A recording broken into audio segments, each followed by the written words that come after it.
Mi nombre es Bridget Lane. Tengo 36 años. Trabajo para la Agencia de Inteligencia de Defensa. Pero no de la manera que la gente piensa. No soy la analista detrás de la pantalla. No soy la traductora que ves con auriculares en una cumbre.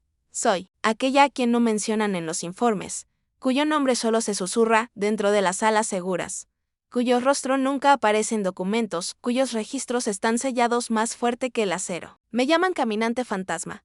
Y la única razón por la que escuchas ese nombre ahora es porque 6 palabras lo cambiaron todo. Sucedió en una ceremonia de ascenso celebrada en Fort Belvoir, Virginia. La sala estaba llena de oficiales de alto rango, contratistas, asesores, el tipo de personas que llevan metales pesados y un silencio aún más pesado. Entre ellos estaba mi padre, el coronel Thomas Lane, retirado. No lo había visto en casi 3 años. No desde que me miró a los ojos y dijo: «Estás perdiendo el tiempo con todos estos idiomas. Bridget, 9 idiomas no te harán soldado». Se había burlado de mí durante años. Cada premio que recibía que no fuera una medalla de tiradora experta no valía nada para él. Creía en las botas, las balas y las cicatrices de batalla, cosas que se pueden tocar, cosas que sangran. Así que cuando lo invitaron a esta ceremonia, pensando que era para otra persona, guardé silencio. Me senté 3 filas detrás de él, con un uniforme sencillo, sin galones, sin cintas. Nada que llamara la atención. Mi nombre no aparecía en el programa. Mi foto no estaba en las diapositivas. Eso fue intencional. El presentador mantuvo las presentaciones vagas. Hoy reconocemos a un miembro de la DIA cuyo trabajo ha prevenido directamente conflictos internacionales en 5 teatros de operación, que ha servido en silencio, que habla 9 idiomas con fluidez. Fue entonces cuando mi padre resopló lo suficientemente fuerte para que la mitad de la sala escuchara. 9 idiomas no te harán soldado, murmuró, negando con la cabeza. El hombre a su lado se rió. Alguien más se movió en su asiento. Pero yo no me moví. Estaba acostumbrada a no ser vista. Entonces el micrófono en el podio principal hizo un estallido y una voz cortó el aire como una cuchilla. No era la voz del presentador. No, esta era más profunda, autoritaria, cargada de guerra. Era el general Letame, mi oficial al mando actual. Dio un paso adelante, no abrió carpeta. No miró notas. Simplemente miró hacia la sala y dijo 6 palabras. Necesitamos a Caminante Fantasma en la sala. Al principio hubo confusión. Algunas cabezas se giraron. Surgieron susurros. ¿Caminante Fantasma quién? Algunos miraron hacia el pasillo, esperando que alguien entrara. Pero yo estaba 3 filas atrás. Me levanté de mi asiento y caminé hacia el pasillo. Cada paso resonó. Mi padre se giró lentamente en su silla, frunciendo el ceño. Entonces sus ojos se clavaron en los míos. El reconocimiento tardó más de lo que debería. Parpadeó 2 veces y luego se puso de pie, no con enojo, ni con incredulidad. Se puso a firmes porque todos los oficiales en esa sala ya habían hecho lo mismo. Conocían el nombre, Caminante Fantasma. Pasé junto a mi padre. No habló, no parpadeó. Y cuando llegué al frente de la sala, el general simplemente asintió. No hubo aplausos, ni música. Solo silencio. El tipo de silencio que sigue a una onda de choque. Me giré hacia la multitud. Algunos parecían culpables, otros orgullosos. Pero nadie apartó la mirada. Miré de nuevo a mi padre. Seguía de pie y por primera vez en mi vida no tenía nada que decir. Mi nombre es Bridget Lane, pero para ellos, para las personas que han leído mis archivos clasificados, para los hombres que he sacado de prisiones enemigas usando solo dialecto e intuición, para los que saben lo que he hecho sin saber nunca, mi nombre, soy Caminante Fantasma, y mi padre aprendió eso de la misma manera que toda la sala. Con 6 palabras y un silencio que finalmente dijo todo lo que él nunca dijo. Crecí en una casa donde el silencio tenía peso. No era paz, ni un silencio calmado que se apoyara en las paredes como otra presencia. No era el silencio del confort, sino el tipo que te advertía que caminaras con cuidado. Mi madre estuvo enferma la mayor parte de mi infancia. López, primero, le quitó la energía, luego el apetito, luego la voz. Tenía 8 años cuando dejó de salir. 9 cuando empecé a ayudarla a lavarse el cabello. 10 cuando me di cuenta de que ya había memorizado cada sonido que hacía porque eran los únicos suaves que quedaban en la casa. Mi padre, Thomas Lane, fue soldado mucho antes de unirse al ejército. Así era como se comportaba. Como si las órdenes vivieran en su columna vertebral. No era abusivo, no con los puños, ni de formas que la gente pudiera señalar, pero tenía una manera de mirar a través de ti cuando lo decepcionabas. Y el silencio era su forma de castigar. No cenábamos juntos. No de verdad. Él comía en uniforme, al borde de la mesa. con el teléfono en una oreja y la bota en la otra silla. Sí, le llevaba un boletín de notas, revisaba las calificaciones de matemáticas. Sí mencionaba que había leído algo interesante, decía, ¿es de un manual de campo? No, de entonces no importaba. A los 11 años, había construido una pequeña biblioteca bajo mi cama, con libros viejos de ventas de garaje, diccionarios desechados. Una radio de onda corta que encontré en un montón de chatarra, detrás de la estación de bomberos. Apenas funcionaba, crepitaba la mayoría de las noches. Pero cuando captaba algo, me quedaba congelada con el corazón latiendo fuerte, tratando de mantener la señal. Un reporte del clima en italiano, una canción de amor en alemán. Una transmisión de protesta desde algún lugar de Europa del Este. Esa radio fue la primera vez que me di cuenta de lo grande que era el mundo realmente y de cuántas versiones de la verdad existían fuera de nuestras cuatro paredes. Recuerdo la primera vez que hablé una frase completa en francés. Tenía 12 años. La había practicado en mi cabeza durante semanas. Encontré la verdad en las palabras de otros. La dije en el desayuno, no en voz alta, solo lo suficiente para que la escuchara. Levantó la mirada de su café. Hizo una pausa y luego dijo con frialdad, eso no te librará de las flexiones. Creo que pensó que era ingenioso. Luego añadió, es inútil. Esa era su palabra favorita cuando se trataba de mis intereses. Idiomas, libros, poesía, inútil. Lo que quería decir era que no era táctico ni letal, ni probado en el campo de batalla. Y en su mundo, si algo no podía ganar, una guerra no importaba. Así que dejé de hablar francés en voz alta y aprendí ruso en mi armario. Italiano con un curso de audio de contrabando en casete. Árabe de una mujer que trabajaba en la lavandería y notó que yo leía etiquetas de botellas de detergente en 3 alfabetos. Me enseñó a decir coraje sin usar la palabra. Por las noches. Alineaba frases en mi cuaderno como si fueran tropas, silenciosas, disciplinadas, esperando órdenes que nadie daría. Nunca me castigaron sin salir, nunca me elogiaron. En su mayoría me ignoraban, a menos que me saliera del camino. Entonces el silencio se rompía en órdenes. Él era desplegado a menudo. Y cuando regresaba, las medallas brillaban más y sus estándares eran más altos. Su voz se hacía más fuerte, la mía más pequeña. Pero seguía aprendiendo. No para él, para mí. Porque cada frase que dominaba se sentía como una puerta que él no podía cerrar con llave. Cuando cumplí 16 años, podía hablar, leer y escribir en 5 idiomas. Pero en casa. Todavía decía sí señor y no señor y nunca decía lo que realmente pensaba. Solía soñar que un día él me escucharía hablando con alguien en un idioma que no entendía y que me preguntaría qué significaba eso. Y yo diría, ¿qué significa que soy más de lo que él jamás vio? Pero ese momento nunca llegó.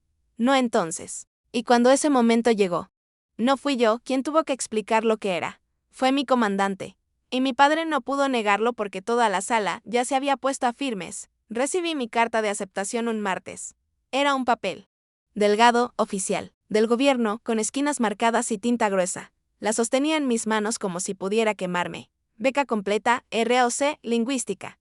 No era solo el dinero. Era un futuro que había labrado en secreto, palabra por palabra, libro por libro, frecuencia de radio por frecuencia de radio. 4 años de universidad. Pagados en su totalidad a cambio de servicio.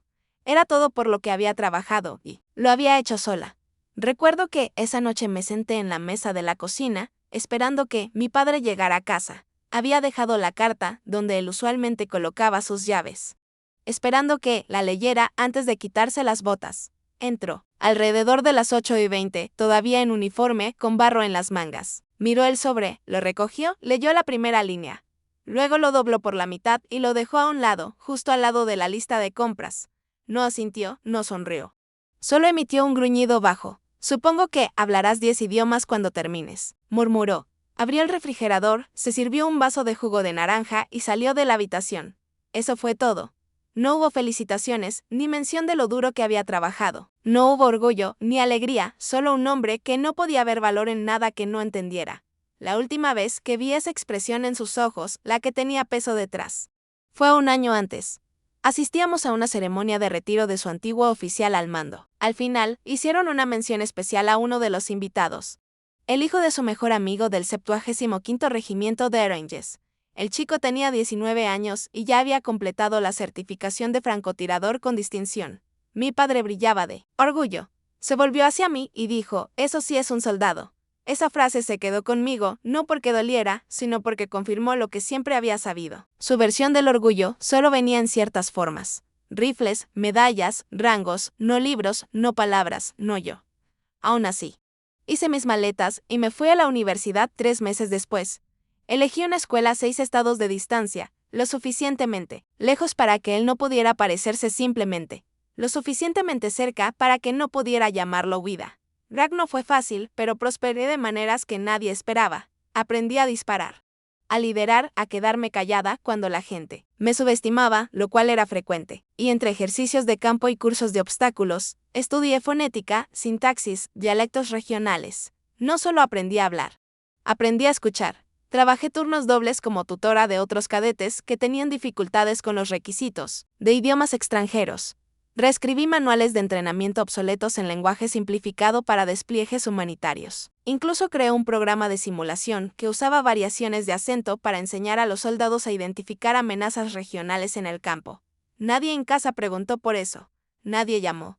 Ni una sola vez. A veces, cuando caminaba de regreso a mi dormitorio desde la biblioteca a medianoche, me preguntaba si él siquiera recordaba dónde estaba, si todavía me veía como alguien que eligió un camino suave. Pero entonces pensaba en esa carta doblada, la forma en que la dijo junto a la lista de compras como si fuera un cupón o un recibo. Ese fue el momento en que me di cuenta de que nunca obtendría su aprobación de la manera que él quería. Así que dejé de intentarlo. En cambio, me concentré en convertirme en otra cosa. No más ruidosa, no más dura, solo más aguda. Más precisa, como las palabras que amaba, que cortaban, limpio, incluso cuando no se pronunciaban. Para cuando me gradué, me habían ofrecido 3 pasantías de inteligencia, una oportunidad de autorización especial y una recomendación silenciosa para la Agencia de Inteligencia de Defensa. Acepté antes de que la tinta se secara. No hubo fiesta, ni fotos, ni publicaciones en redes sociales. Solo envié un correo a casa. El asunto decía, graduada, el mensaje decía, día empieza en junio. Espero que estés bien. Él nunca respondió, pero no me sorprendió porque en nuestra casa. Lo único más fuerte que el silencio era la decepción, y finalmente decidí que esa decepción no me pertenecía. Ya no más. Empecé a trabajar para la DIA 2 semanas después de graduarme. No, hubo pancarta de bienvenida, ni video de inducción, solo una placa. No me permitieron mostrársela a nadie y una serie de habitaciones de las que no podía hablar. Me dijeron el primer día, esto no es un trabajo. Es un silencio que llevas puesto, lo entendí. Ya había llevado ese silencio la mayor parte de mi vida. Mi título era deliberadamente vago. Especialista en apoyo lingüístico de campo, pero mi trabajo cambiaba cada 90 días. Un mes estaba integrada con la policía militar en Georgia, analizando comunicaciones codificadas de grupos extremistas. Al siguiente, me enviaron a Ucrania para cotejar documentos que nunca habían existido, al menos no oficialmente. Después vino Túnez, luego Siria y 2 semanas encerrada en un contenedor en Djibouti con nada más que una lámpara de calor, una radio y 3 traductores que se negaban a mirarme a los ojos. Nadie me llamaba por mi nombre, ni en el campo, ni en los informes. Mi nombre, Bridget Lane, estaba guardado en una carpeta bajo múltiples capas de acceso. En los documentos, yo no existía. Me listaban como contratista de apoyo, no militar, no civil, no asignada. Solo un fantasma. Así funciona en la DIA. No dejas huellas digitales, dejas sugerencias. Al principio me subestimaron. Una mujer, joven, con voz suave. Me entregaban transcripciones, y asumían que solo corregía pruebas. Pero luego corregía un modismo mal escuchado que convertía una amenaza vaga en un plan de ataque preciso. O detectaba un cambio de tono en un memo interceptado, que señalaba un cambio de lealtad. Empezaron a notarlo. Y cuando no, no me importaba. No necesitaba crédito. Necesitaba tener razón. Pero incluso cuando la misión tenía éxito, cuando las operaciones se salvaban y vidas eran protegidas y el caos evitado, mi nombre nunca aparecía, porque personas como yo no reciben medallas. Recibimos teléfonos quemados, memorandos sin firmar y reportes breves que dicen estatus contenido. Recuerdo estar sentada en una tienda helada fuera de Alepo, traduciendo una negociación de rehenes que involucraba 6 dialectos, 3 empresas fantasma y un hombre que una vez afirmó no necesitar traductor hasta que demostré que lo habían engañado para vender armas a la milicia equivocada. El soldado a mi lado, un oficial de inteligencia de otra rama, miró y preguntó, ¿alguna vez te cansas de ser invisible? Sonreí. La invisibilidad es un arma, dije. Solo tienes que aprender a sostenerla sin cortarte. Nunca volvió a preguntar. Durante 6 años, me convertí en la persona a la que enviaban cuando nadie más podía resolverlo. No siempre llevaba un arma, pero llevaba conocimiento. Y en salas, donde nadie compartía un idioma común, eso era lo más peligroso que podías llevar. Aún así, en la sede me conocían como la chica del idioma, así me llamaban de paso. No caminante fantasma, ni siquiera Bridget. Solo la chica con el cuaderno, el auricular. El tono calmado. Un soldado bromeó una vez, eres como una ONU con piernas. Me reí porque no lo dijo con mala intención. Pero tampoco entendía. Lo que yo hacía no era traducción, era decodificar personas. El miedo tiene un tono. La avaricia tiene un ritmo. El arrepentimiento vive en las pausas. No solo escuchaba palabras, escuchaba los espacios entre ellas. Sin embargo, mi nombre seguía guardado bajo llave. Y estaba bien con eso hasta que dejó de estarlo. Hasta que una misión salió mal. Hasta que alguien filtró información que no debía haber tenido. Hasta que quedó claro que el sistema que tanto había trabajado para proteger tenía grietas lo suficientemente profundas como para que un fantasma cayera por ellas. Y yo ya no era solo un fantasma. Era un objetivo. Pero esa parte aún no había llegado. No en esos primeros 6 años. En ese entonces solo era la chica callada con las botas gastadas y la memoria perfecta. La que nunca pidió reconocimiento. La que su padre todavía pensaba que hacía papeleo detrás de un escritorio. La que cada vez que entraba en una sala, la hacía un poco más segura, sin que nadie supiera por qué. La misión en Siria se suponía que sería limpia, coordinación rápida, perfil bajo, exposición limitada. Estaba integrada en una pequeña unidad fuera de Alasaka como enlace cultural. La operación era humanitaria en la superficie. Reunirse con intermediarios locals. Asegurar la logística médica y verificar rutas seguras para la evacuación. Civil, pero debajo era algo completamente distinto. Había un nombre, un activo enterrado bajo capas de negociaciones tribales, cuya inteligencia podía comprometer la red financiera de un anillo de contrabando de armas que había evadido el seguimiento durante años. Estábamos cerca, demasiado cerca. Entonces llegó el mensaje. Una voz por nuestros radios en árabe, pero no el dialecto local. Me pidió por mi nombre, no mi nombre en clave, mi nombre real. Bridget. Cortó el canal como vidrio. Me congelé. El soldado a mi lado, el sargento Keller. Palidez yo. ¿Cómo diablos alguien aquí podría saber tu nombre? Preguntó. No, respondí. Los siguientes 30 minutos se desataron rápido. Un control en la carretera se volvió una emboscada. 3 informantes locals desaparecieron. Nuestra casa segura fue comprometida. Pasamos a protocolo de retirada. Pero ya era tarde. Las coordenadas de la unidad habían sido expuestas. Una bala de francotirador rozó el brazo de Keller. Él sangraba sobre mi bufanda mientras intentaba mantener presión sobre la herida. Y todo lo que seguía pensando era, alguien dentro nos entregó.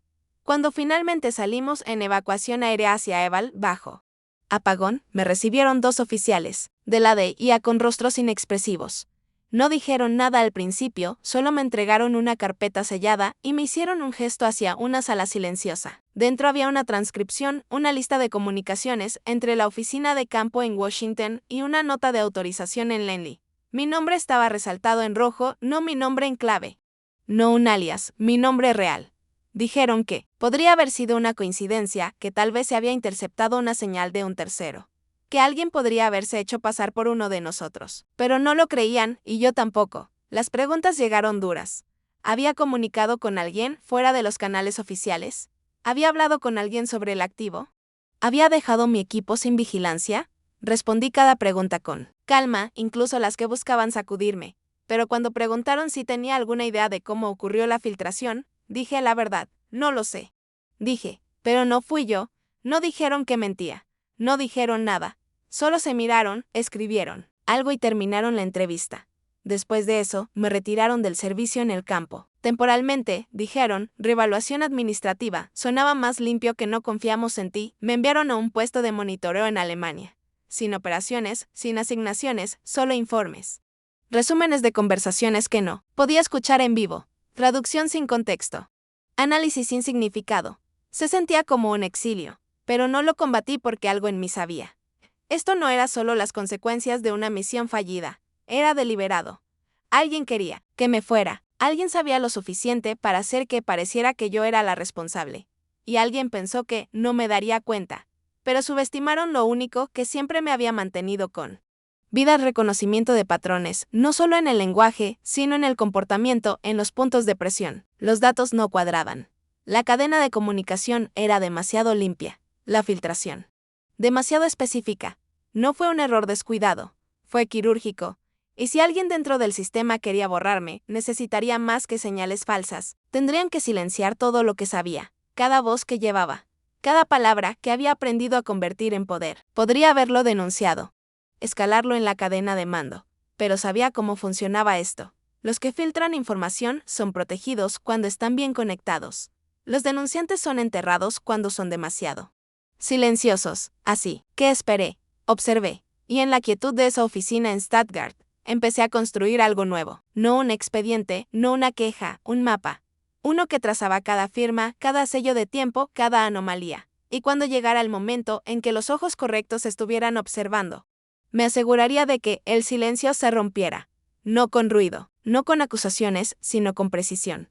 Porque si alguien quería que desapareciera, debería haber escogido a una chica que solo hablara un idioma. Olvidaron que hablo 9. Y cada uno sabe cómo decir que aún no he terminado. Habían pasado 4 meses desde Siria. 4 meses de silencio disfrazado de protocolo. 4 meses sentada detrás de un escritorio en Stuttgart, viendo pasar datos como barcos fantasmas. Sin banderas, sin puertos, sin nombres, me decía que tuviera paciencia. Que el sistema me aclararía eventualmente, que los hechos durarían, más que los susurros, pero sabía que no. Entonces llegó la llamada. Estaba en el tercer sorbo de un café quemado de la máquina cuando mi línea segura parpadeó. No esperaba a nadie. Los números de campo de la DIA no llaman a menos que algo esté malo muy bien. Respondí sin decir mi nombre. Brigitte. La voz era familiar, clara, precisa, un poco sorprendida de seguir existiendo en mi mundo. Eben. Dije, Eben Ashba había trabajado conmigo en Georgia mucho antes de Siria. Habíamos llevado una operación corta rastreando a cambiadores de código farsi en negociaciones de armas en el mercado negro. Era el tipo que memorizaba esquemas de cifrado por diversión y una vez descifró un anillo de contrabando turco porque reconoció el patrón en cómo usaban emojis. No habíamos hablado en más de un año. ¿Te agarré en mal momento?, preguntó. Estoy en el exilio de la DIA, respondí. Siempre es un mal momento, se rió seco, luego una pausa. Escucha, no llamé solo para saludar. Me recosté, entrecerrando los ojos. Continuó, he estado revisando fragmentos de la filtración en Siria. Ya sabes, esos que dijeron que estaban demasiado corruptos para analizar. Asentí, aunque no podía verme. No estaban corruptos. Solo eran capas. Hizo otra pausa. ¿Capas? ¿Qué tan estructuradas? Como algo hecho para parecer caótico. Pero que no lo era. Se formó un nudo en mi estómago. ¿Qué quieres decir? Digo que la secuencia en ese hash de firma, el que está ligado a la señal que dejó caer tu nombre, no fue aleatoria. Sigue un cifrado propietario. ¿Quién es otro silencio? Más largo esta vez. Por eso te llamé, dijo Eben despacio. Coincide con el diseño clave usado en un marco de contratistas. Desarrollado hace 6 años. Proyecto conjunto de licencias de cifrado del Departamento de Defensa. Alto. Me quedé sin aliento. Conozco ese nombre, dije. Sí, deberías, respondió Eben. Porque el firmante principal de ese marco fue el coronel Thomas Lane. Las palabras no llegaron todas de golpe. Cayeron una a una, cada una más pesada que la anterior. Me puse de pie, el corazón de repente latiendo fuerte, como solía hacerlo en noches de extracción. No, debe haber un error, dije. Mi padre estaba involucrado en alto. Pero solo firmaba protocolos de supervisión, no el diseño del sistema. Eso también pensé, dijo Eben. Pero las pistas documentales no mienten. Tocó algo. Podía escuchar las pulsaciones del teclado a través del auricular. Acabo de enviarte un rastreo saneado, filtración 47, abrí el archivo. Ahí estaba. Claro como el día. Lane Thomas H. Nivel de autorización C4, firma de aprobación, cifrado Lattice 12 Delta. No solo había visto el diseño, había firmado el modelo de cifrado en sí. El mismo modelo usado en la filtración de Siria. Mi boca se secó. No prueba nada, susurré. Eben no respondió. Me senté con fuerza. Los ojos fijos en la pantalla. Podría haber sido copiado. Ofrecí ingeniería inversa. Podría haberlo sido, respondió Eben. Pero entonces está esto, llegó otro correo. Una etiqueta de metadatos registrada en el sistema hace 10 meses. 3 meses antes de Siria. Alguien había accedido al marco alto desde una terminal en Tigüe. La dirección IP correspondía a una ubicación registrada bajo una consultora privada en Virginia. El contacto ejecutivo listado, Thomas Lane. No hablé durante 1 minuto completo. No porque no pudiera, sino porque si lo hacía, podría gritar. Finalmente Eben dijo, no lo estoy acusando de nada, pero alguien usó sus credenciales o quiso que pareciera que las usaba. Y de cualquier manera, dije. Mi nombre fue el que quemaron. Exactamente. Miré la pared, mi propio reflejo, deformado en el cristal oscuro de la ventana. Había pasado años construyendo una vida que no podía ser tocada, y ahora la filtración tenía forma, firma, historia, un rostro, el rostro de mi padre. Terminé la llamada con un gracias que no sentía. Luego me senté en la oscuridad, las manos apretadas. Respirando lentamente. Si él lo había hecho, necesitaba pruebas, si alguien más lo había usado, necesitaba el rastro. Pero de cualquier modo, algo ahora era innegable. Había sido blanco desde dentro de la casa. Después de la llamada con Evan, no dormí. No podía. Mi cuerpo estaba quieto. Pero mi mente se movía como una máquina en sobrerégimen. Pasé las siguientes 72 horas rastreando archivos digitales que no deberían ser accesibles, aprobaciones de contratistas retirados, registros de cifrado archivados, memorandos internos de equipos de adquisiciones que no existían desde hacía 5 años. No usé mis credenciales de la DIA. Demasiado arriesgado. Accedí a través de un nodo inactivo que alguna vez usé para vigilancia del mercado negro sobre firmas tecnológicas de Europa del Este. Un punto de acceso que construí yo misma cuando aún creía que el sistema podía protegerse. El patrón se enfocó más rápido de lo que esperaba. 6 documentos, todos relacionados con el proyecto Altos Sistemas adyacentes. Todos sellados con la misma firma autorizante. Lane Thomas H., consultor de políticas técnicas con autorización nivel C4, autoridad temporal. Miré las palabras. Autoridad temporal. Eso no era estándar. Significaba que alguien había otorgado a mi padre autorización alta de manera provisional, sin supervisión, sin rastro de auditoría. No tenía que estar en la nómina. Ni siquiera. Tenía que estar en el edificio. Solo una aprobación por correo electrónico, una huella digital. Y de repente, mi padre había estado virtualmente en la sala cuando se aprobaron y desplegaron los modelos de cifrado. Profundicé más. Había un contrato que destacó entre la DIA y un proveedor llamado RedSource Analytics, una empresa fantasma, con sede en Reston, Virginia. A primera vista, parecía un servicio rutinario de replicación y monitoreo de red de datos. Pero la fecha llamó mi atención. Firmado y finalizado el 4 de enero. La filtración de Siria ocurrió en marzo. RedSource Analytics había instalado una red secundaria de datos en la cadena de señales del Medio Oriente de la DIA. Un canal alterno y la aprobación final en el contrato. Thomas Lane. Lo sentí en el pecho, agudo y eléctrico, como si mi cuerpo me advirtiera antes de que mi cerebro pudiera procesarlo. Abrí el PDF, revisé los metadatos. El documento había sido firmado digitalmente, cifrado con un hash multipunto. Casi imposible de falsificar a menos que el firmante le hubiera dado a alguien su acceso o estuviera en la sala cuando se falsificó. Realicé una sincronización de sello de tiempo. La aprobación había llegado a las 2:13 a.m. desde una terminal registrada en un espacio de consultoría privada usado por otros 3 oficiales retirados, uno de los cuales había servido con mi padre en Kandahar. No era una prueba definitiva, todavía no, pero era más que humo. Era ceniza. Y sí tenía razón, si mi padre había aprobado conscientemente un contrato que creó la filtración usada para quemarme, entonces esto no era solo sabotaje, era traición. Me recosté en mi silla. Me dolía la columna. La habitación se sentía más fría de lo que realmente estaba. Traté de imaginar su voz explicándolo. Quizás diría que todo estaba en regla. Que el contrato fue revisado por otra persona. Que él no sabía lo que RedSource realmente hacía. Quizás diría que no era personal. Pero sí lo era porque la filtración usó mi nombre y quien la coordinó lo hizo sabiendo que yo estaría en el campo. Sabiendo que yo cargaría con la culpa. Miré la línea de la firma otra vez. No era solo tinta, era intención. Cuando tenía 13 años, falsifiqué la firma de mi padre una vez para librarme de la clase de gimnasia. Él se enteró y me hizo correr vueltas hasta vomitar. Dijo que una firma es el honor de un hombre. No se roba eso. Y aquí estaba, mirando su nombre, preguntándome si aún significaba algo. Descargué los archivos, los cifré bajo un nuevo árbol de códigos, los guardé en una carpeta de entrega segura a la que solo una persona tenía acceso, yo. Luego me senté en la oscuridad, parpadeando contra el brillo de la pantalla y susurré, algo que no decía en voz alta desde hacía años. ¿Por qué? No era una pregunta para él, era para mí, porque no importaba lo que dijeran las pruebas. Una parte de mí todavía quería creer que él no haría esto. Pero la creencia es algo peligroso en inteligencia. La creencia mata gente. La evidencia es más segura, fría, limpia. Y la evidencia comenzaba a gritar.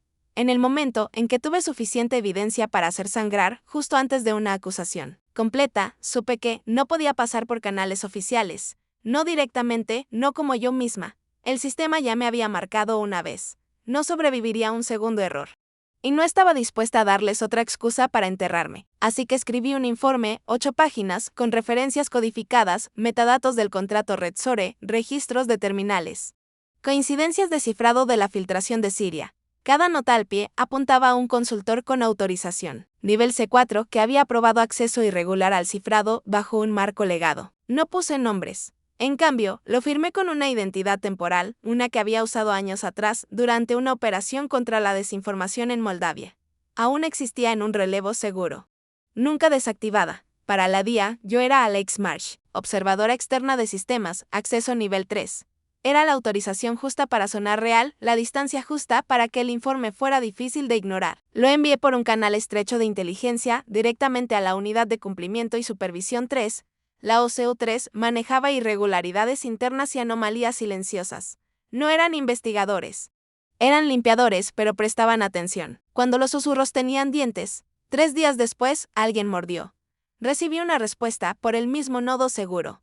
Encriptado. Alta prioridad. El mensaje decía, patrones confirmados, procediendo con escalada silenciosa, fuente reconocida, protocolo de contención iniciado. Era un lenguaje limpio, jerga de la DIA para creemos en ti. Estamos en ello. No te interpongas. No respondí. No necesitaba hacerlo. No querían conversación. Querían espacio para moverse. Durante las siguientes 2 semanas observé, desde la distancia como el tráfico interno cambiaba. 3 contratistas senior en logística fueron puestos en licencia prolongada. RedShore Analytics fue señalada para una auditoría retroactiva y se emitió una invitación no pública para una ceremonia en Fort Belvoir, en honor a veteranos electos y asesores técnicos por sus contribuciones a la seguridad operativa. Largo plazo. Mi padre estaba en esa lista. Leí el memorando 2 veces. Era breve, pulido, con el detalle justo para parecer ceremonial. No estratégico, pero yo sabía mejor. Esto no era un agradecimiento, era un cebo. A la DIA no le gustan las confrontaciones públicas. No exponen a la gente con comunicados de prensa. Lo hacen con pompa, en entornos controlados, listas estrictas de testigos, seguridad observando cada parpadeo. El plan era sutil. Brutally hermoso.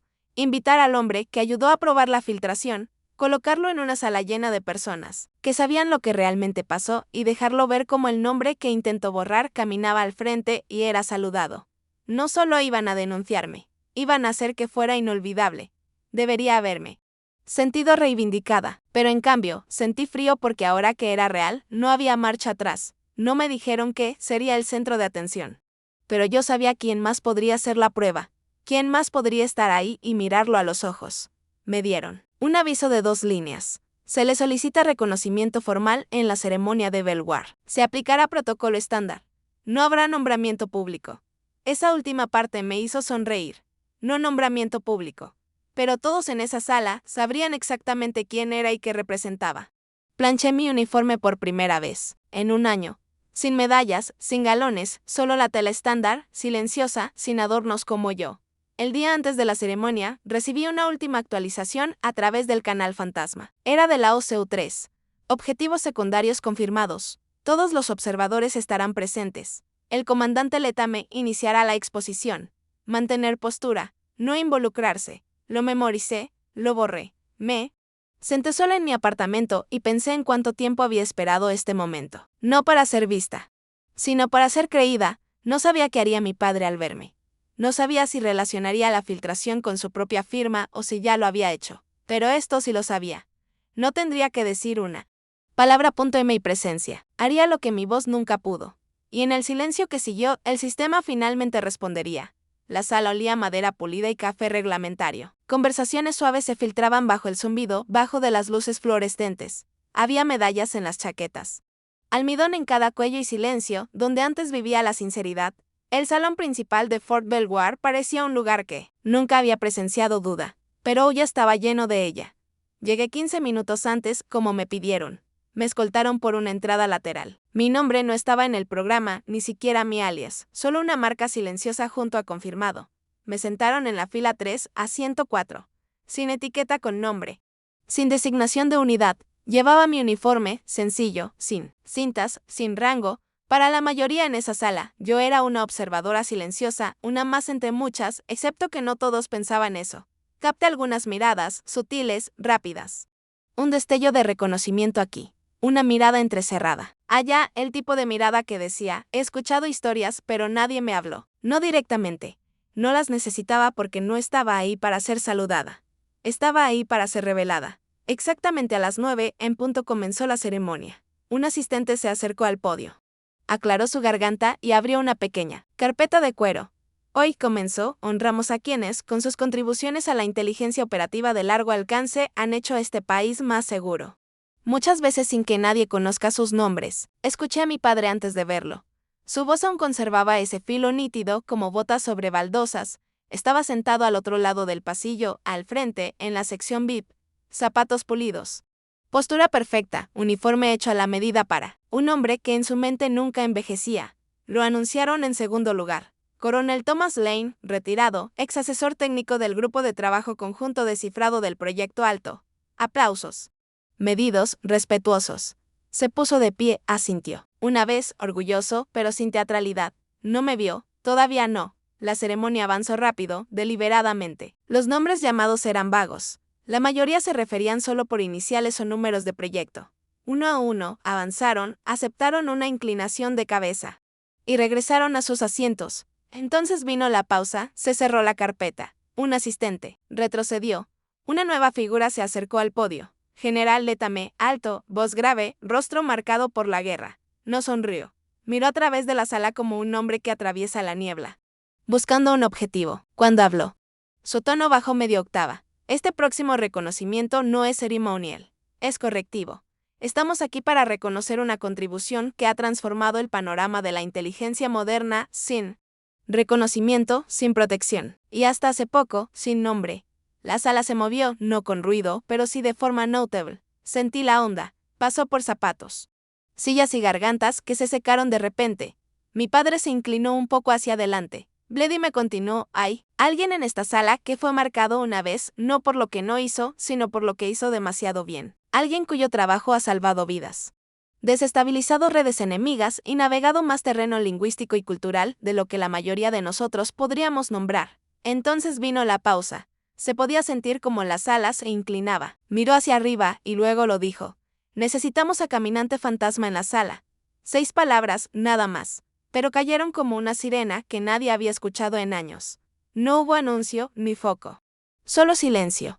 Entonces me levanté. Fila 3 a 104. Un solo movimiento, sin vacilación. No me miró primero. Mi padre, quiero decir. Miró a la izquierda, luego a la derecha, tratando de localizar la fuente, cuando avancé hacia el pasillo. Finalmente se giró y todo en su rostro se quedó quieto. No hubo ira ni confusión, solo reconocimiento. No parpadeó. No se movió. Luego, lentamente, se puso de pie, no ceremoniosamente ni con orgullo, sino como un hombre que se levanta porque ya no está seguro de que más es real. Caminé por el pasillo. Cada paso se hacía más silencioso porque nadie más se movía. Nadie susurraba, nadie aplaudía. Pasé filas de uniformes decorados, manos apretadas, mandíbulas firmes. Pero nadie me miró a los ojos. No necesitaban hacerlo. Ya sabían, llegué al podio. El general Leta me retrocedió. No me ofreció el micrófono. Solo asintió una vez. Respetuoso. Definitivo.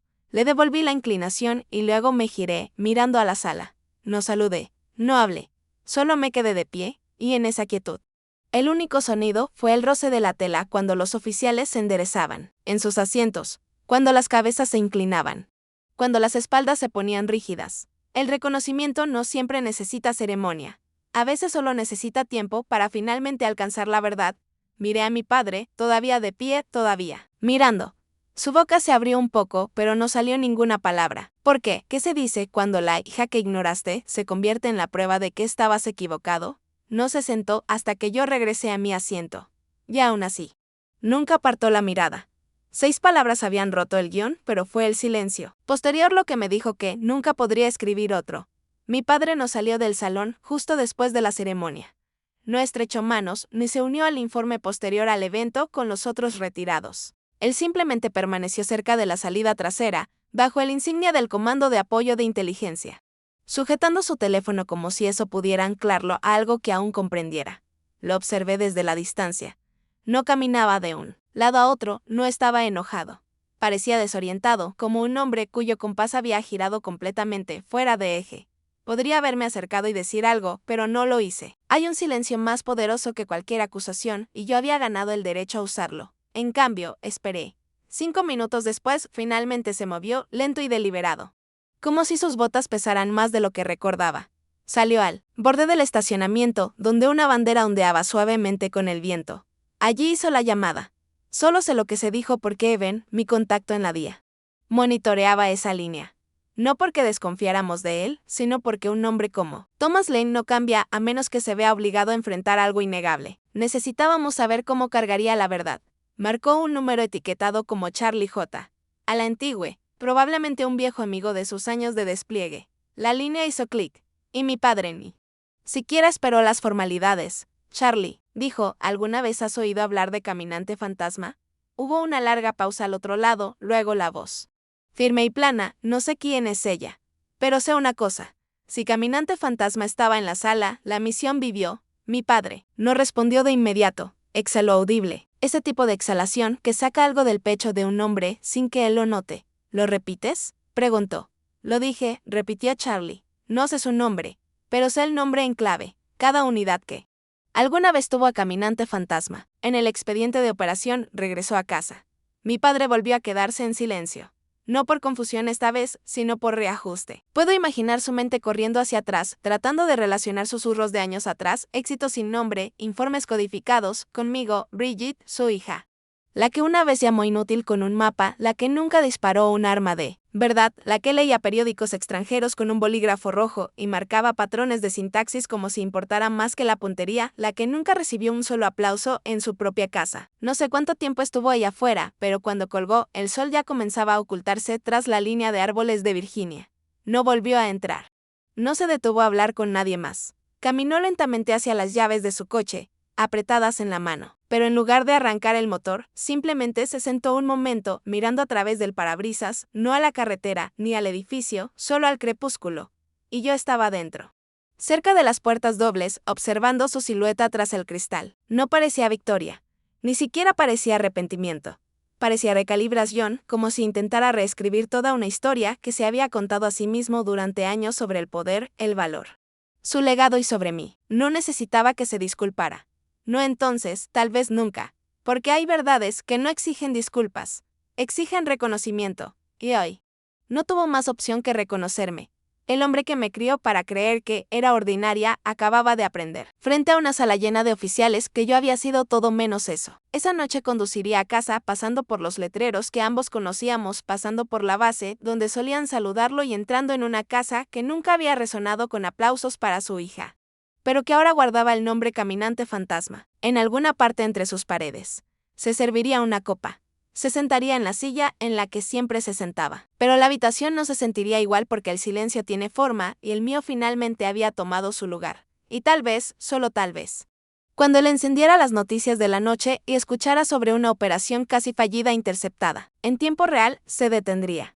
Escucharía y se preguntaría si yo había estado en la sala. No llamaría. No todavía. Pero no necesitaba una llamada porque ya había hablado más fuerte que cualquier palabra. Mi nombre era Bridget Lane, pero para cada comandante que importaba, para cada sobreviviente de una misión que debió fracasar, para cada estratega que veía significado en mapas, códigos, dialectos y silencios, yo era Caminante Fantasma.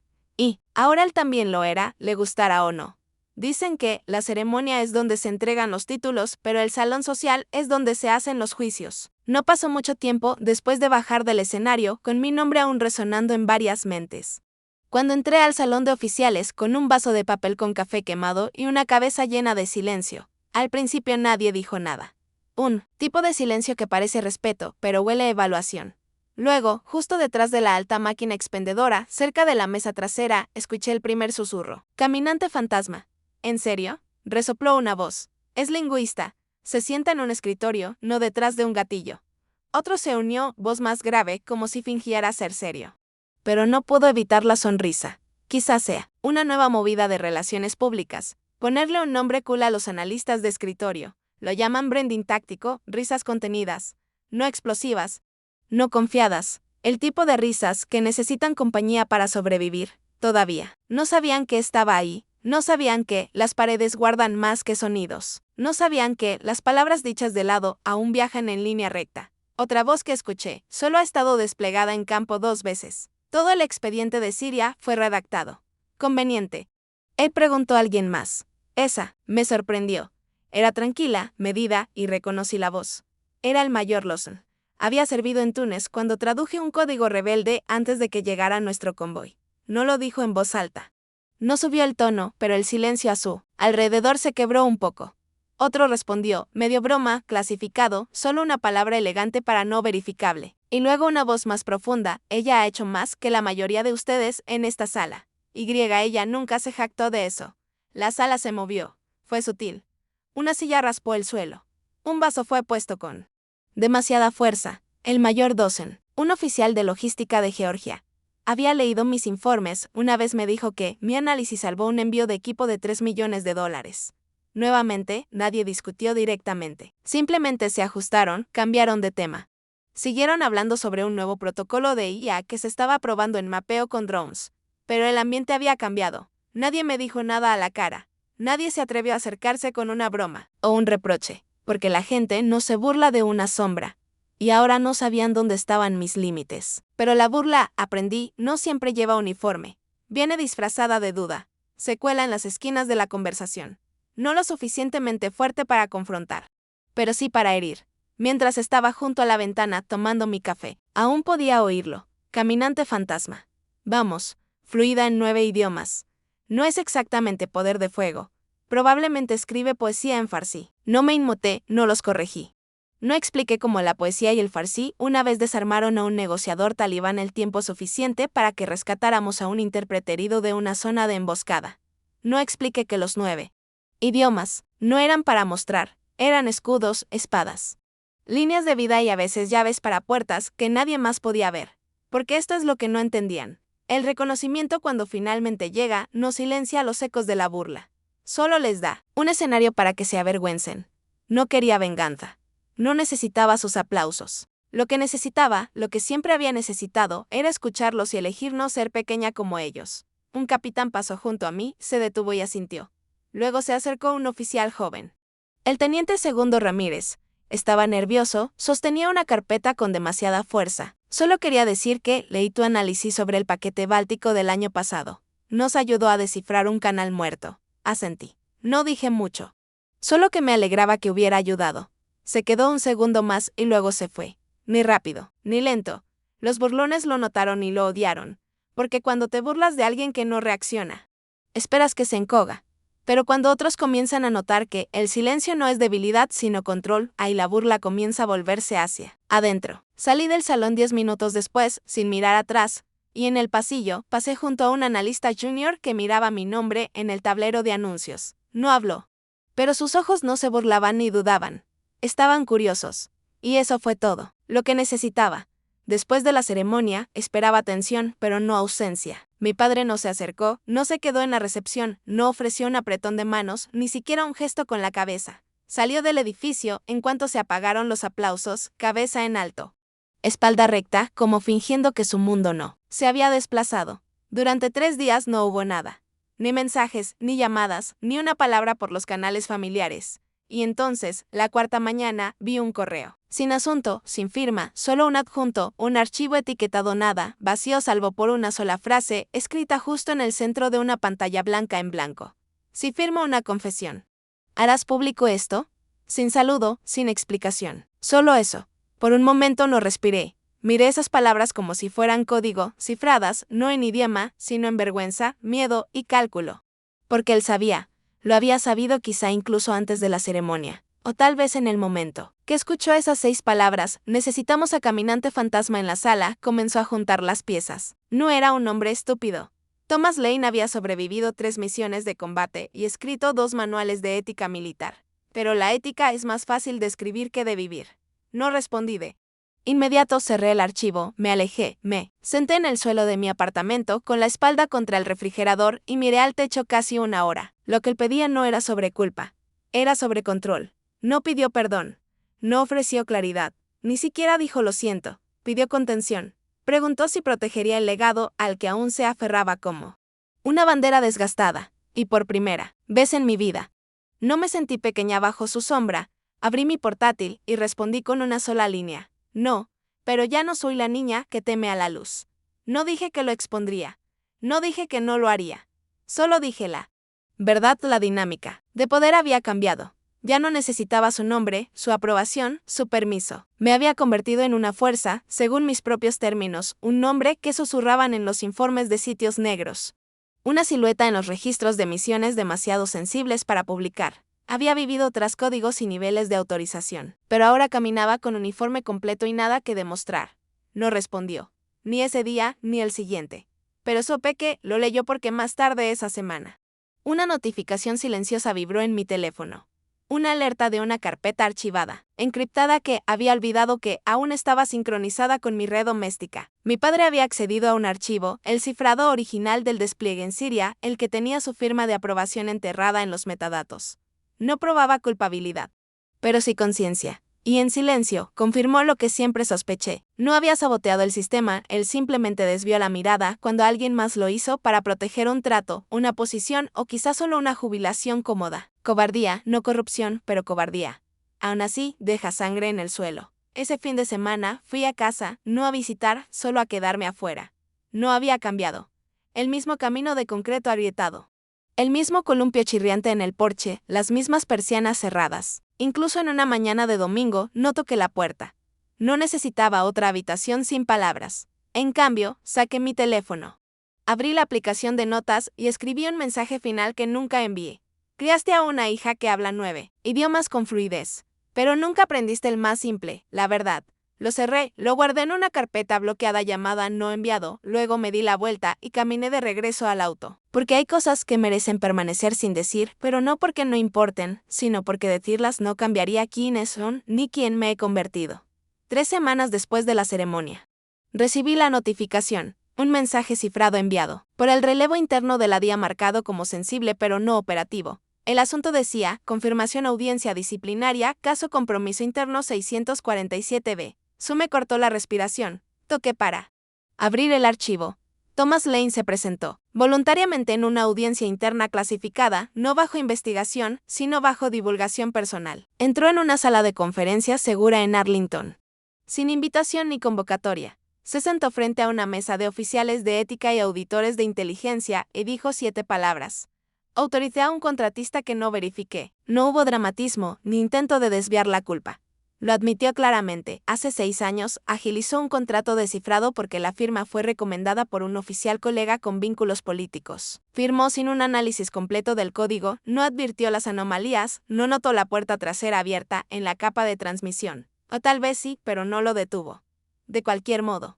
Aceptó la responsabilidad, le preguntaron si sabía. ¿Quién reportó la filtración? Los miró a los ojos y dijo, no, pero sospecho que le debo todo a ella. Nunca dijo mi nombre. Ni a ellos, ni por escrito, pero en la transcripción. Una línea fue subrayada y marcada. Cometí un error. Crítico. Aceptó todas las consecuencias, pero pido una sola condición, mantener el nombre de mi hija fuera de todos los registros, podría haberlo negado. Guardar silencio o dejar que el peso cayera donde fuera. En cambio, trazó un círculo de protección, no sobre sí mismo, sino sobre mí. Ese fue el primer acto real de paternidad que vi de él. La DIA aceptó la declaración. Redactaron todos los nombres periféricos. Sellaron el expediente y iniciaron sanciones silenciosas. Thomas Lane perdió todos sus privilegios de consultoría. Suspendieron su autorización de seguridad. Devolvió sus placas. Entregó sus títulos de asesor militar, pero no se emitió ningún comunicado de prensa. Ningún aviso público. Lo dejaron salir por la puerta trasera en silencio, finalmente, sin aplausos ni burlas. Una semana después, recibí un pequeño sobremarrón por correo manuscrito. Sin remitente. Dentro había un solo objeto, su insignia de West Point, la que nunca se quitó, ni siquiera durante cirugías o viajes internacionales. La que una vez intenté tocar de niña y me dijeron, esto es para soldados. No para quienes se rinden. No incluyó una nota. No la necesitaba, por primera vez. Su silencio no fue ausencia, fue reconocimiento. Sostuve esa insignia en la palma de mi mano por mucho tiempo, sintiendo su peso, su historia, su silencioso cambio de significado. No fue un regalo, fue un gesto, no de aprobación, sino de rendición, una entrega de honor de un hombre que finalmente entendió que las medallas no significan nada sin el valor para enfrentar tus propios fracasos. Nunca la usé. Lo guardo dentro de un cajón cerrado con llave. junto al informe de Siria y el cifrado de despliegue.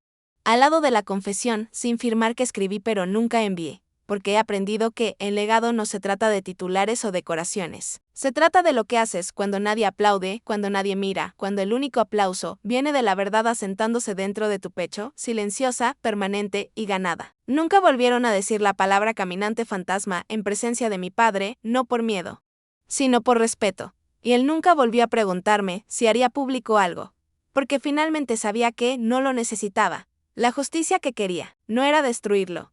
Era demostrar que podía estar a su lado, no detrás, que podía entrar en una sala y decir mi nombre, Bridget Lane, y aún ser vista, y por primera vez en su vida. Dejó que eso sucediera. La carta oficial llegó un martes. Esquina superior izquierda, División de Análisis de Inteligencia del Departamento de Defensa. Arriba a la derecha, mi nombre, Bridget Lane. El cuerpo era corto, directo. Clínico. Asunto, reasignación voluntaria. De operaciones de campo, estatus de supervisión estratégica aprobado. Efectivo inmediatamente. Firmé la solicitud yo misma. Por supuesto, nadie me obligó a alejarme del campo. No había escándalo ligado a mi nombre, ni reprimenda, ni empujón secreto detrás de escena. La verdad era más simple. Había pasado 11 años en salas que no conocían mi nombre real, en misiones donde la identidad era tan temporal como la ubicación. Hablaba 9 idiomas. Pero mantenía mi voz en silencio. Escribí protocolos completos de escape, redespliegue, de convoyes, redirecciones hostiles, todo sin aparecer una sola vez en la columna de créditos. Era un fantasma. Y estaba orgullosa de ello. Pero algo cambió después de esa ceremonia.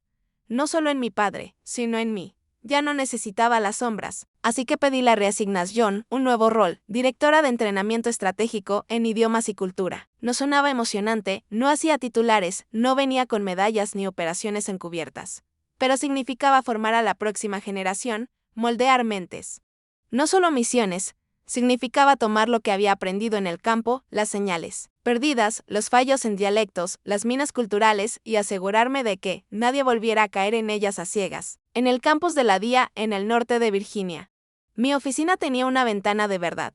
Mi placa llevaba mi nombre real y por primera vez no me estremecía cuando alguien lo usaba en un pasillo. Rediseñé el plan de estudios yo misma. Estructuré módulos alrededor de fallos reales en extracciones y colapsos en la comunicación. Construí simulaciones en vivo usando audio de operaciones pasadas con nombres redactados, pero con la verdad preservada. Contraté veteranos que antes fueron escépticos, lingüistas que nunca habían pisado una zona de guerra, oficiales técnicos con mentes más afiladas que cualquier hoja. Trabajamos como una unidad. Invisible pero esencial. Lo llamamos el laboratorio de escucha porque creía que escuchar era la primera forma de respeto en cualquier operación y la más ignorada. En el tercer mes de mi nuevo rol, un recluta junior entró a mi oficina. Sostenía un informe impreso sobre mi trabajo en el campo. Había investigado más allá del nivel estándar de autorización. Se sentó dudoso. Señora, dijo, ¿realmente es caminante fantasma? Lo miré. Se notaba que esperaba una negación o evasión, alguna excusa educada. Un encogimiento burocrático de hombros. En cambio pregunté, ¿qué significaba? ¿Para ti el nombre caminante fantasma antes de hoy? Parpadeó. Significaba que quienquiera que fuera, salvaba vidas sin necesitar ser visto. Asentí, entonces sigue creyendo eso. Sonrió. Se levantó y saludó. No devolví el saludo, no por falta de respeto, sino porque nunca lo había pedido. Más tarde esa noche, me encontré abriendo el cajón cerrado, donde yacía la insignia de mi padre. La sostuve brevemente. Fría, sólida, ahora más pesada porque entendía su historia. Luego la coloqué junto a un nuevo objeto, un programa impreso titulado Lingüística Operativa Fantasma 101. No por orgullo, sino por continuidad, porque historias como la mía no deberían desaparecer, deberían evolucionar. Nunca volví a ver a mi padre en uniforme, se retiró en silencio. Se mudó al oeste y pasó sus días reconstruyendo un viejo avión Cessna con el hijo de un vecino. Supe por contactos mutuos que nunca habló de caminante fantasma, pero mantenía una carpeta marcada como división de idiomas de la DIA junto a sus registros militares en casa. Creo que un día le contará al hijo del vecino una historia. Tal vez no sobre mí, tal vez no por nombre, pero algo sobre lo que significa servir sin gritar. Admitir el fracaso sin titubear y amar a alguien sin entenderlo hasta que casi es demasiado tarde. Y eso es suficiente. Solía pensar que el mundo estaba dividido entre aplausos y silencios, que o hacías ruido o desaparecías. Pero ahora sé mejor. Hay un tercer lugar, un zumbido constante, donde vive el impacto silencioso. donde las historias no se gritan, sino que se transmiten en pequeñas y verdaderas maneras. Como una insignia en un cajón, un nombre susurrado, en un ejercicio de entrenamiento o una voz firme, hablando un idioma que alguien finalmente entiende. Ahí es donde vivo ahora, no como un fantasma, no como una hija intentando ganarse la aprobación, sino como Brigitte Lane, instructora, arquitecta, sobreviviente y aún sin las sombras. Caminante entre mundos. Fue un jueves cuando entré al aula por primera vez. No era una operación de campo, ni un informe de misión, ni una reunión en un búnker seguro, bajo luces rojas y nombres en clave. Esto era diferente. El pasillo estaba bien iluminado, las paredes desnudas, salvo por algunos mapas y líneas de tiempo enmarcados. La sala en sí era silenciosa, estéril en su arreglo, pero llena de potencial. En la puerta había una pequeña placa metálica. Nada oficial, nada llamativo, solo 4 palabras simples grabadas con láser. La sala de caminante fantasma. Me detuve. No hubo ceremonia, ni gran revelación, nadie esperaba acerca mi reacción, pero alguien, en algún lugar, había tomado la decisión de poner un nombre en una puerta para reconocer lo que siempre había sido invisible. No supe quién lo hizo, ni pregunté. En cambio, pasé la mano suavemente por el nombre y sonreí. No porque necesitara el título, no porque sanara cada silencio o cada herida, sino porque por primera vez sentí que el mundo me susurraba de vuelta. Esta vez me vieron. Dentro, 12 oficiales estaban sentados en filas ordenadas, mayores, tenientes, algunos comandantes, no estudiantes realmente, solo veteranos en busca de un nuevo idioma. En la pizarra escribí el título de nuestro curso: Comunicación Intercultural Estratégica para Entornos de Alta Tensión. Debajo, en letra más pequeña, entendimiento como un activo de misión. Luego me giré, los miré y comencé. Les dije que no empezaríamos con frases o reglas gramaticales. Empezaríamos con la parte más difícil, el silencio entre las palabras, la pausa antes de una mala traducción, el aliento antes de un error cultural, la parte donde la intención choca con la suposición. Les conté historias, no mías al principio, sino que había recogido de cada país que mis botas habían pisado, momentos en que la comunicación falló no por ignorancia, sino porque alguien no pensó en escuchar. Al principio estuvieron callados, pero poco a poco, a medida que pasaron las semanas, se inclinaron hacia adelante. Preguntaron, cuestionaron, disentían de manera educada y reflexiva, y de vez en cuando veía algo nuevo florecer en sus rostros. Humildad. Una noche después de clase, mientras recogía mis archivos, un comandante se quedó. Preguntó en voz baja, ¿realmente sirvió bajo el nombre de caminante fantasma? Miré hacia arriba. No preguntaba por admiración, no era idolatría. Era curiosidad, respeto y quizá una pregunta oculta tras la pregunta, ¿cómo cargas ese nombre sin que te aplaste?